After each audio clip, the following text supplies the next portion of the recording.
America's tourism crisis nobody's talking about. Foreign visitors are abandoning the U.S. in record numbers, and it's costing billions. Oxford Economics predicts an $8.5 billion drop in international visitor spending this year, while the World Travel and Tourism Organization estimates an even more alarming $12.5 billion loss. The proof? Flight bookings to the U.S. between May and July have already plummeted by over 10%. This isn't just a blip, it's a trend with massive economic consequences. While other destinations flourish, America is losing its appeal to global travelers. What's driving this exodus? And can the U.S. tourism industry recover before it's too late? Hey everyone, welcome back to the channel. If you're new here, don't forget to hit that subscribe button and like the video. Click on the notification bell so you never miss out on our deep dive into today's widest political and social headlines.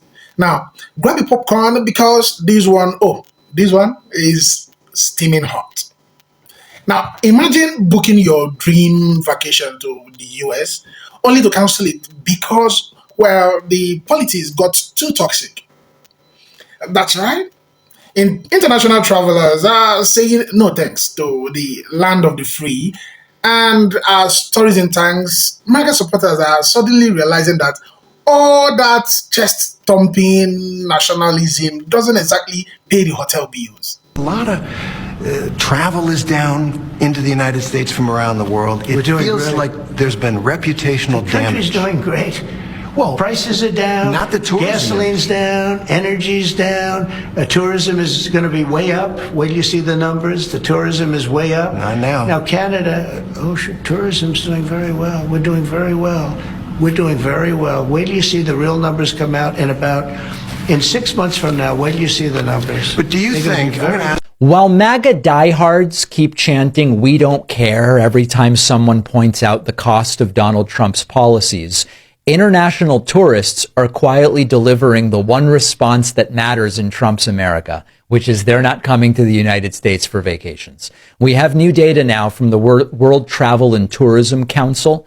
The U.S. is on track to lose over $12 billion in international travel spending this year. That's a decline of 7%. It's not because suddenly the sand on the beaches is no good. It's not because the theme parks got rid of everybody's favorite ride. It's because the rest of the world sees what the United States under Donald Trump has become: expensive, hostile, and unstable. And they're voting with their passports. Of the 184 countries surveyed, the U.S. is the only one with an absolute decline in international visitor spending. According to the WTC's CEO, quote, "The U.S. has firmly got a 'we're not open for business' sign right now." And that's correct.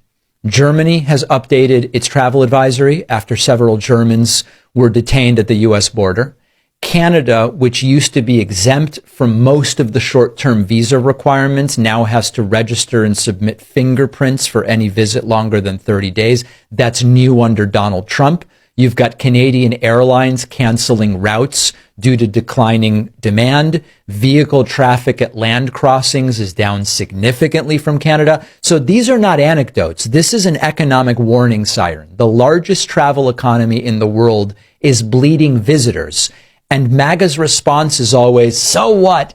We don't want sissy Europeans and liberal Canadians coming here. Well, one of the things that you have to understand is that overseas visitors spend 7 to 8 times more than domestic tourists when they come to the United States.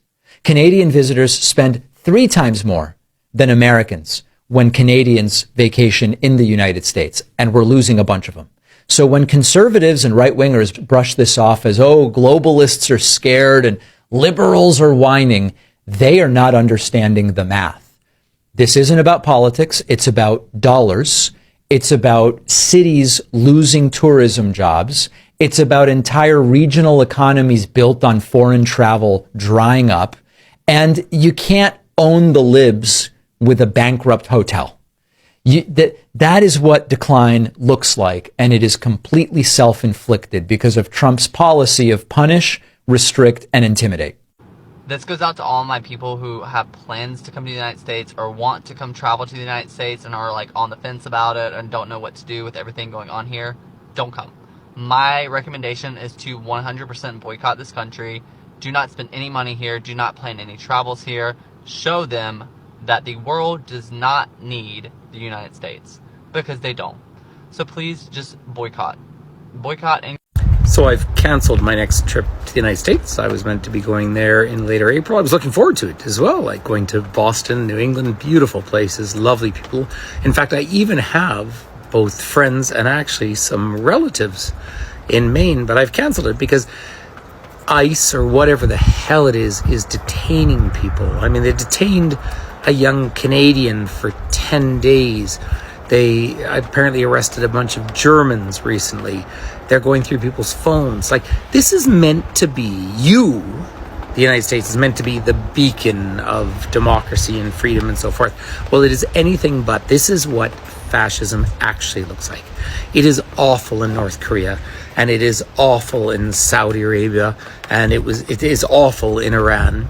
So we can all be honest about that. But when that sort of thing settles in to what we consider to be the free world, that is the erosion of any value that we actually stand for. So I bring business to the United States, right? I run tours. Well, I'm not going to now. It's shocking, but I woke up 3 days in a row worrying about flying down there. And then I talked to someone I know kind of on the inside who said, don't fly in if you're not an American citizen. Like, this is how terrible it is at the moment. So it's sad and it's shocking, but hey, I'm off to Europe in a few days. I can fly down to South America, a lot of beautiful places. And American friends are welcome up here, absolutely. But if you're going to come up and wave a Trump flag, then, don't bother. Canada and the Canadian people, your boycott on tourism in the United States, explained right now. Canada and the Canadian people, let's do some hard numbers. Last year, 2024, you brought in $20 billion in money to the United States with your tourism, okay? And purchasings of stuff around the tourist industry. That's a lot, whether you're talking about going into different national parks, you're talking about going to Disney World, anything. $20 billion last year, okay? What does that look like in the practicality? That was 140,000 jobs that were created to support you guys coming into the continental United States. What does that look like as far as, we had 20 million Canadians coming into the United States. Now, I've been posting about Canada and the outcome of the boycott, and I've had hundreds of people commenting about how they're traveling to other countries to spite the boycott and make sure they didn't spend their money in the United States. Canada, please comment, One of the things that Republicans promised us when they took over the House, the Senate, the White House, everything, they're like, no more government losing money. We're going to have a prosperous government. We're going to make the cuts we need to. We're going to balance the budget, and the government is going to be wealthy. So wealthy that Donald Trump said, we're going to start a sovereign wealth fund, right? We're going to have so much money, we're going to have to put it in a savings account for the first time ever. Oh boy, just money coming out the wazoo. Well, it turns out, according to reports this week, Donald Trump has already spent $155 billion more than Biden had at this point in his presidency. Elon Musk readjusted his figures to say we're not going to be able to save $2 trillion.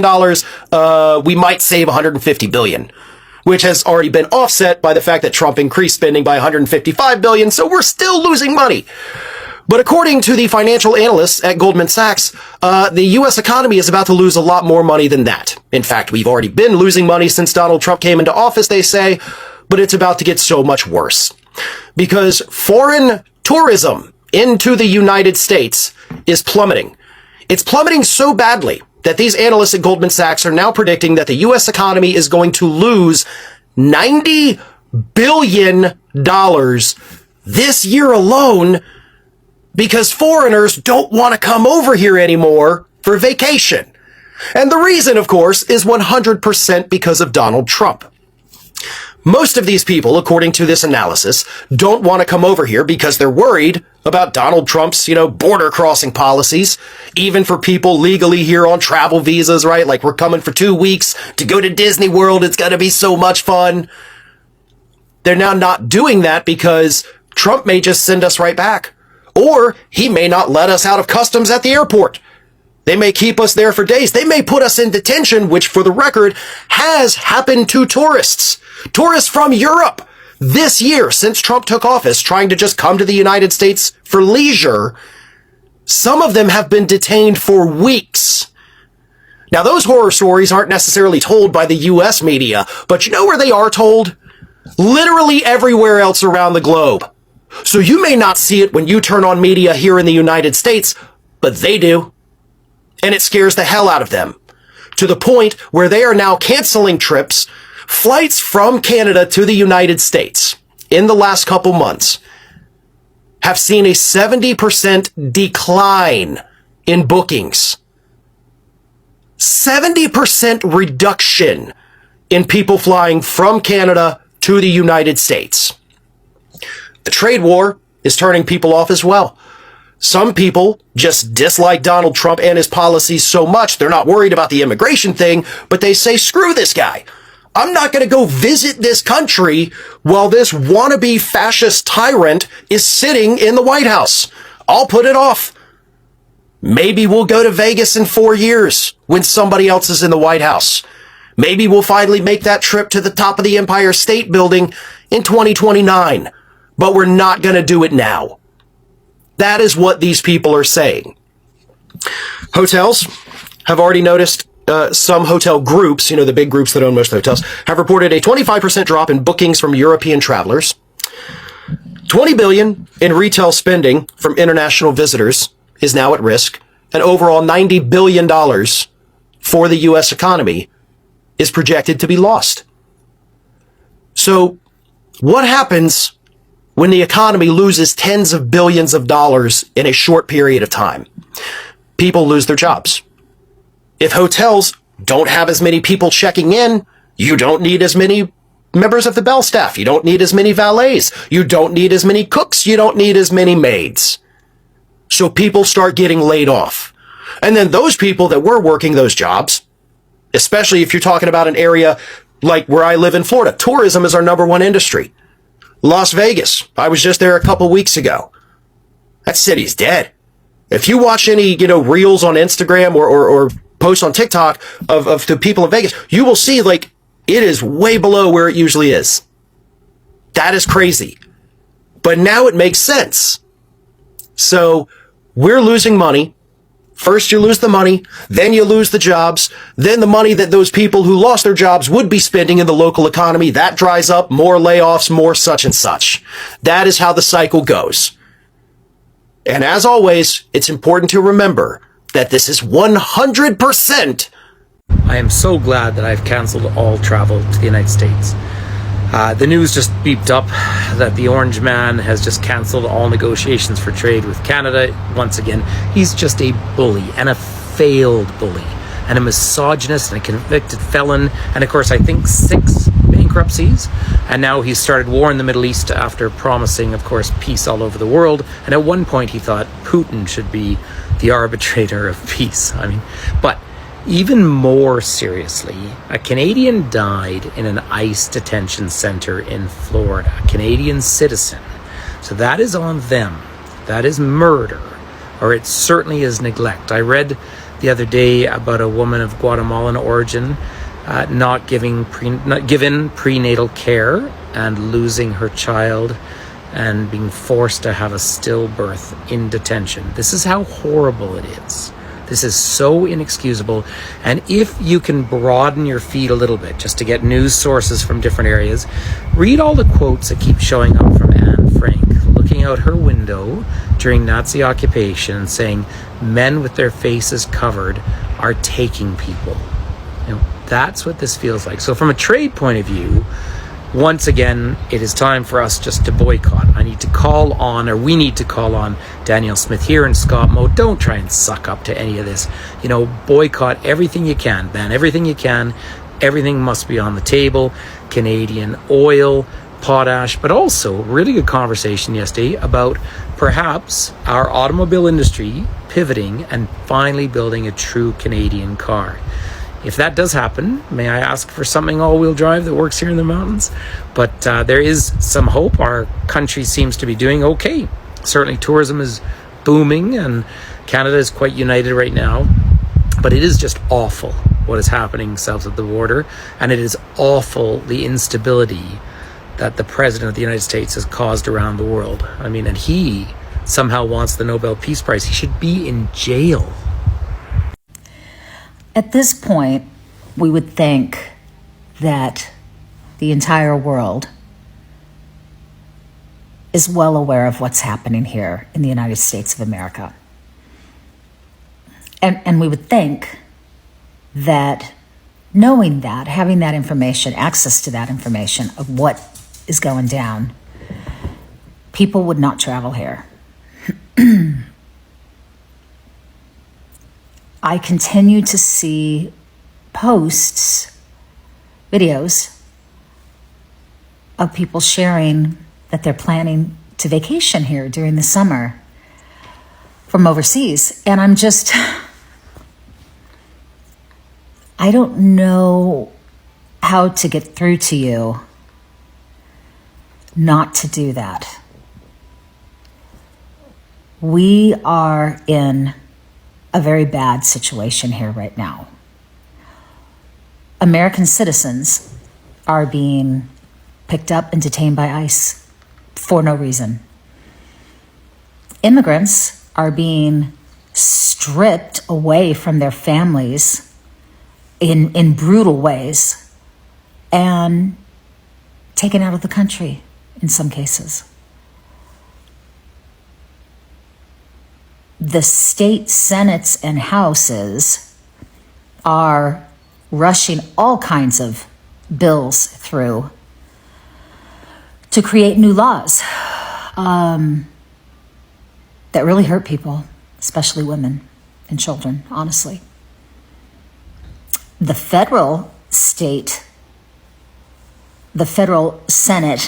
and House are in the fastest pace that I've ever seen to get as many things through that can destroy America as possible.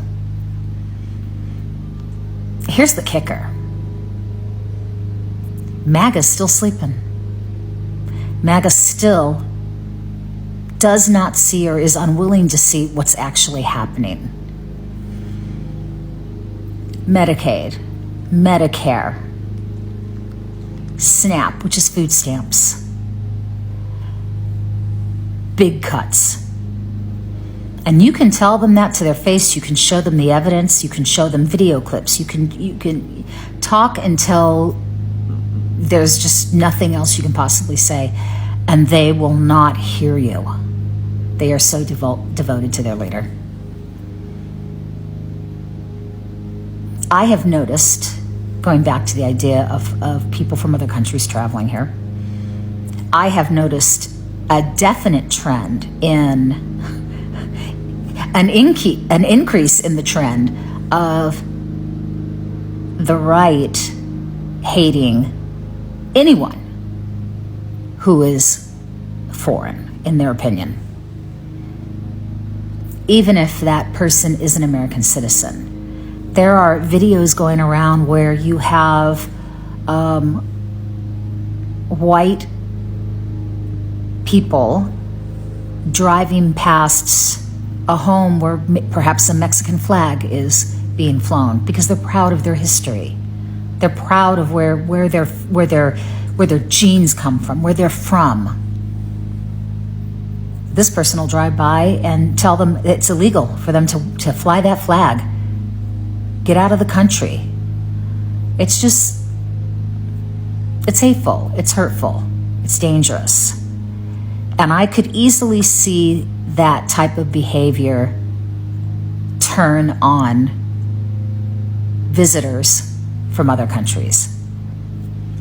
Because I can tell you, at least where I'm at here in Tennessee, you'll definitely get a "where you from?" And they say it just like that. When I moved here from California originally, that happened to me 4 times. The first time I was shocked as shit. I'm like, wait, what? Because in California, we're very welcoming people. We're like, oh my gosh, tell me about where you came from. Oh, we love it. We love your accent. We love this. Very positive, very upbeat, very welcoming. It's not like that here at all. The second time, I was still shocked as shit. The third time, I was starting to get pretty annoyed, and I'm pretty easygoing. The fourth time, I lit it up. Where are you from that makes you think that you're in any position to ask me where I'm from? Where are you from?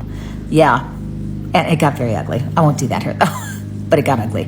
And it hasn't happened to me since. But could you imagine you come over here from overseas with your family,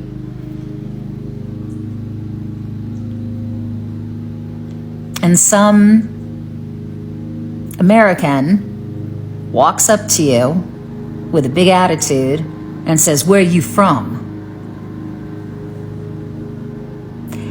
And in the climate that we're living in right now, I have no problem at all seeing that escalating into something very ugly, potentially. And that worries me, friends. That really worries me. And that's just on, if we talk about, just the people here, okay? Some of the people here. If we stay focused on what is happening at the state level and the federal level, it is not friendly towards you. Just like it's not friendly towards me, quite frankly. It's not friendly towards you. If I were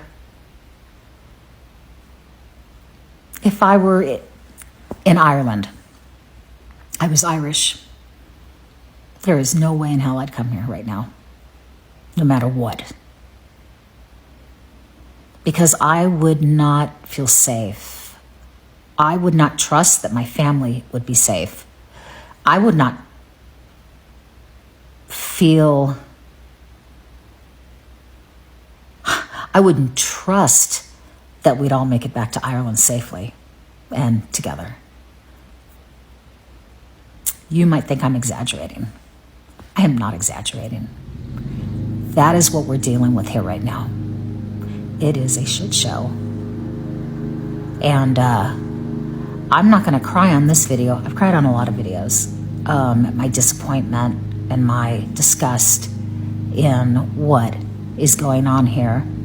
My heartbreak over how our administration is treating the rest of the world.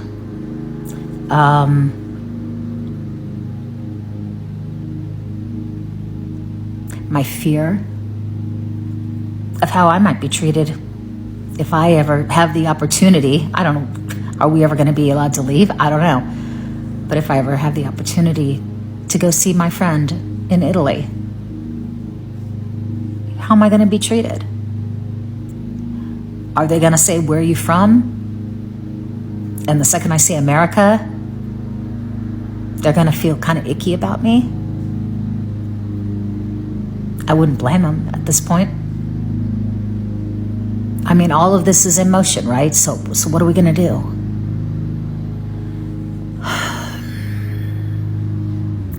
Don't travel here. Not now. It's not safe. Please, please, please.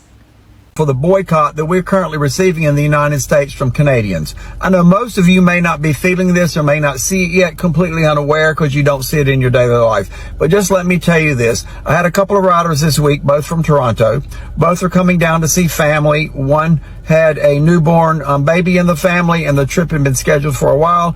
And the other had a sick family member that they needed to come see. And they both told me basically these stories. Number one, that when they went to the airport, that the U.S. Customs, and for Canada, you get on the U.S. Customs and Canada, that there was like nobody in line, and that both planes were like half full as opposed to being completely full. And usually there's a 2-hour wait or more that they told me. They also told me that because of Donald Trump and because of his tariffs with Canada and the way that they have been treated by Trump, they are boycotting every single product in Canada that is made in the United States. You can go to the grocery stores in Canada and there would be where the U.S. products, for example, Lay's potato chips and all the chips and all the stuff from the U.S. completely full. Not a one, they're on sale. She said they're on sales price for $2. So I'd like to talk just for a few moments about travel economics, especially how it affects the United States of America. So I think Canada started it. We started a boycott where we started to say no to travel to the United States. And as the months has gone by, that travel boycott has increased here in Canada, but also around the world. People are saying no to visiting the United States of America. We all already know that the mayor of Las Vegas, for example, has done a press conference where she's literally pleading for Canadians to come back to Las Vegas because the downturn is having such a drastic effect on Las Vegas. We know that Disney has struggled too in regards to some of its numbers, and major events, conferences, the list goes on. People are not visiting the United States anywhere near they were before Donald Trump took office, and there's a number of reasons for this. Of course, there's the 51st state thing, the aggression from the United States, the aggression from the Trump administration, ICE raids, turning up to the country and not knowing if your passport's going to be accepted or not. So much uncertainty, and we're now starting to see the effects thereof, not just on sales and sales declines, but now we're starting to see job losses. We're seeing local industries, for example, in Maine and Vermont and Connecticut saying, we need help, we're really struggling, there's not enough tourists coming in. Today has been another announcement in regards to that. Spirit Airlines have announced that they're cutting the jobs of 1,800 flight attendants. And this is actually a really big deal, because this is an indicator of just how bad the American economy is dealing with the lack of enthusiasm for Trump's policies. Let me know what you think about this, folks. The source for this is CNN, and I would love your thoughts in the comments as always. Travel to the United States is down 14% in the month of March. Expect this number to skyrocket over the next 6 months as Trump has made people terrified to visit the United States for fear for their safety.